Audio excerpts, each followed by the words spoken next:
नमस्कार, मेरा नाम दीपू है और आप देख रहे हैं लोग तीखा 24 न्यूज। भोजपुरी के super star comedian Mani Miraj का फिल्म का ट्रेलर आउट हो चुका है, जो कि 2 दिन हो चुका है और इनके ट्रेलर पर मात्र 2 दिन में ही 9 लाख व्यूज गया है। तो कहाँ है मनी मिराज का फैन? सोए हुए हैं लोग? या जब भी इनका कोई सॉन्ग आता है, मतलब सॉन्ग पे व्यूज का बाढ़ लग जाता है। और सॉन्ग के तो बात छोड़िए, खैर कॉमेडी वीडियो आता है तो कॉमेडी पर 9 लाख 10 लाख मतलब इस तरफ करके व्यूज जाता है 9 मिलियन 10 मिलियन।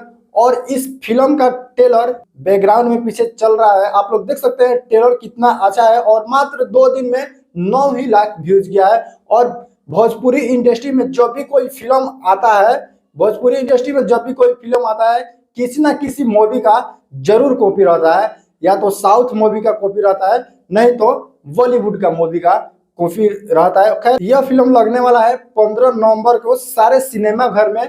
तो आप लोग एक बार इस फिल्म को जाकर जरूर देखिएगा लोग। नमस्ते, देखते रहिए लोग तीखा 24 न्यूज। जय हिंद, जय बिहार।